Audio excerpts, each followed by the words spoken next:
kita berada di negara yang tidak jelas gravitasinya. Gravitasi itu apa ya? Gravitasi itu titik berarti wong urip kuwi nek fisik niku nggih. Ora iso kowe ngatik ngene iki, kudu jejeg mergo ada gravitasi bumi sampai ke arasnya Allah. Nah, wong ning Indonesia iki gawe gravitasi dewe-dewe. Jadi setiap orang egois dengan titik beratnya masing-masing. Jadi akhirnya hukum tidak menentu. Hukum bisa bersifat eksploitatif. Kalau sampean melihat ada korupsi di Jakarta, itu satu korupsi yang terlibat bisa 10, bisa 20. Dan siapa di antara mereka yang ditangkap oleh KPK itu tergantung desakan apa jenis tarik tambang. Tarik tambangnya bisa dengan uang, bisa dengan kolusi, artinya dengan mendatangkan atau ngumuk ke kekuasaan yang lebih tinggi dan seterusnya. Jadi apa yang dialami beliau Pak Anies itu saya jumpai sangat banyak di Indonesia. Saya kasih contoh misalnya sampean pernah melihat nyun sewu niki Bu nggih, nyun sewu nggih. Sampean pernah lihat di TV itu ada seorang marinir, bukan marinir, Brimob. Marinir atau Brimob? Marinir ya, yang ditangkap karena membunuh bosnya, seorang Tionghoa. Tapi dia lari dari penjara beberapa kali. Dalam keadaan dia diborgol tangan dan kakinya. Terakhir dia dititipkan ke penjara militer pun dia bisa melarikan diri. Itu seorang marinir. Kemudian pada suatu hari setelah dia ditangkap kembali di tengah-tengah, jadi dia lari dari penjara itu untuk nikah di Kupang di Nusa Tenggara Timur.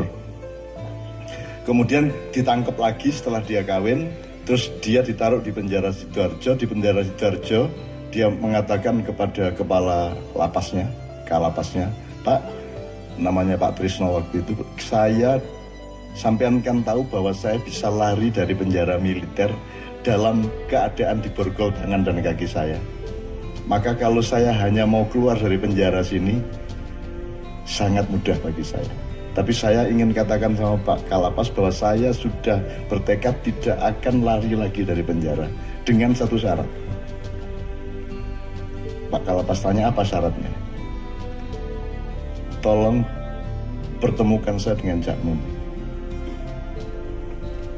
Wah, aku kaget toh. Doleki karo Kalapas karena ada narapidana yang berjanji tidak akan keluar karena dia memang pinter, sakti, kuat, awake gede tenan. Dudeng kae. Gelem ora melayu, gelem di penjara seumur hidup. Dengan syarat ketemu aku lah, wis tak parani rono. Begitu aku rono di kantor Kalapas itu, begitu aku teko, terus bocah iki jenenge aku rasa jenenge bocah iki teko kabeh kan melayu wedi kabeh.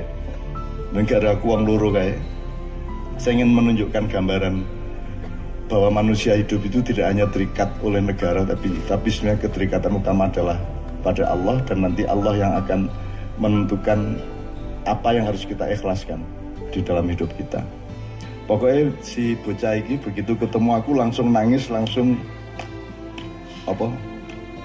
bersih terus pokoknya ning panggonku ngene iki, wah gede banget awake. Bersimpuh, terus pokoknya intinya dia sudah bawa berkasnya semene iki. Dia mengatakan, Cak, saya salah. Saya mau di penjara. Tapi ingin saya nyatakan dan saya mohon disaksikan oleh Cak Nun bahwa yang lebih bersalah adalah komandan saya. Jadi kalau saya hukuman mati, hukuman seumur hidup, komandan saya seharusnya hukuman mati. Ini berkasnya. Saya tidak ingin Cak Nun mengurus ini dan menuntut, tidak. Tapi saya ingin dipersaksikan oleh Cak Nun bahwa saya tidak bersalah sebagaimana saya dihukum. Kan gitu. Akhirnya tak urusin lah. Bojone tak golek penggawean, sak piturute lah kita kontak ke Kupang segala macam. Sampai sekarang dia sekarang menjadi pelatih, menjadi guru ngaji segala macam di penjara. Di Indonesia ini banyak sekali orang yang tidak salah masuk penjara dan lebih banyak lagi orang yang salah dan tidak masuk penjara. Jadi sampean jangan minder, sampean jangan kecil hati. Jadi di Indonesia sampean tidak perlu bangga kalau tidak masuk penjara, dan sampean tidak perlu minder kalau masuk penjara, karena hukum di sini bisa dimainkan. Ya. Dari 20 orang yang ini, saya pernah menangani anak Ma'iyah menyidik, yang juga kebetulan polisi Intel, menyidik ada kasus di sebuah kabupaten di Jawa Timur yang terlibat sekitar 18 orang, termasuk wali kotanya. Tapi kemudian dibatalkan kasusnya karena wali kota anak buah semono kayak gitu, hukum kabeh pemerintahan mandek di kabupaten itu, di Kota Madia itu, akhirnya dibatalkan. Jadi di Indonesia ini Masya Allah, mulanya bergantungnya wa ila rabbika farghab, ya. Kepada Allah saja kita berharap, dan nasib kita tidak usah kita ukur berdasarkan senang tidak senang kita. Nasib kita ukur dengan astagfirullah, la haula wala quwata illa billah, dengan alhamdulillah.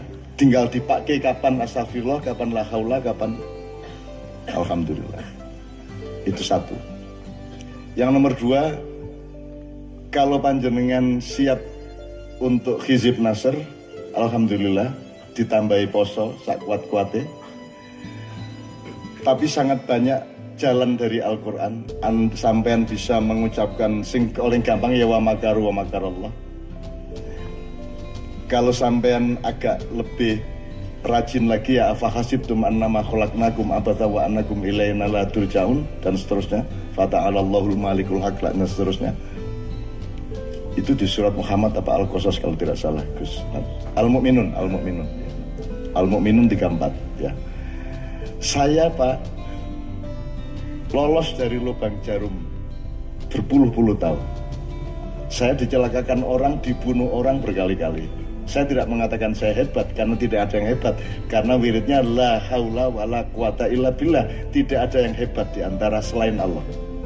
Pun nabi-nabi tidak ada yang hebat. Kehebatan nabi adalah kehebatan Allah. Mukjizatnya nabi adalah milik Allah. Keistimewaan dan karomah wali-wali adalah milik Allah. Jadi tidak ada makhluk yang hebat, meskipun malaikat, meskipun iblis, semua berada di dalam kekuasaan Allah. Jadi kalau kita mengisi hati kita, jiwa kita dengan Allah, insya Allah semua akan lebih enteng. Dan ya manut, nek kalau manut Gusti Allah ki manut pun jenengan rasa minder. Dan tapi itu tidak berarti kita tidak berusaha, Pak. Jadi saya nanti menganjurkan 1-2 hal yang bisa dilakukan di luar di luar panggung ini. Nanti kita bisa omong-omong sedikit, karena kalau Anda melihat kasus-kasus di Jakarta itu, misalnya kasus pizza ya, gue kan bingung gue apa to jane. Aku ingin ngerti kasusnya iki, oh jebul ngene. Kuwi Indonesia ki aneh. Tadi saya mengatakan menangnya itu ini dibuka oleh orangnya sendiri kepada saya, karena ada 8 juta suara yang tidak ada sebenarnya, tapi ada daftarnya, jadi sehingga menang. Janjane kuwi lah batal tau kuwi jane. Ning Indonesia ora dibatalke ning.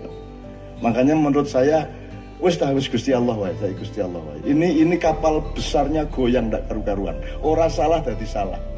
Kene arep nyuguhi wedang malah kesandung-sandung, malah iso nabrak-nabrak sopo-sopo kan begitu. Jadi saya sangat paham hatinya sampean. Nanti kita cari 1-2 jalan. Di Jombang juga terjadi, Pak. Ada orang yang sedang kita bela untuk berani melawan. Satu, berani melawan. Ya, tapi berani melawan di Indonesia itu ya mikir anak, mikir bojo, mikir wetengan, saya ngerti juga gitu ya. Nah sekarang tinggal banyak-banyak sholat malam. Menurut saya banyak-banyak sholat malam. Banyak-banyak istikharah kepada Allah, banyak-banyak ya mubin, ya. Syukur ya qawi ya matin, pokoknya anytime itu didaftar mohon kabeh niku dilakoni mohon dilampahi sedaya. Jadi Bapak sekalian, memang ini tidak mudah, hidup di Indonesia tidak mudah. Yang paling mudah di Indonesia adalah menjadi pemerintah. Yang di atas sampai ning anak buah sampai bisa dikorbankan macam-macam seperti itu. Aduh, Anda tahu ya, saya dulu bantuin KPK cukup lama, selama ada Pak Busro di sana. Tapi kemudian KPK yang terbaru ini, Kiai Kanjeng sama saya sudah tidak pernah lagi bantuin, karena saya tidak melihat lagi bahwa KPK itu sebagaimana yang dulu. Karena dulu saya ikut melatih penyidik-penyidiknya bersama Kopassus di Bandung supaya nek nangkep ora sungkan, nek piye-piye ora bekewo saat diturute, itu kita latih secara mental, kita latih secara fisik, bahkan dengan sistem Kopassus ya, pasukan khusus. Tetapi sekarang semua sudah menjadi bagian dari kezaliman yang berjamaah, yang komprehensif satu sama lain, dan itu untung-untungan. Mulanya saya kira untung-untungan berdasarkan manusia malah rais Bapak wes untung-untungan berdasarkan Allah saja, wes monggo Allah harap gitu. Cuma nanti kita bisa bicara.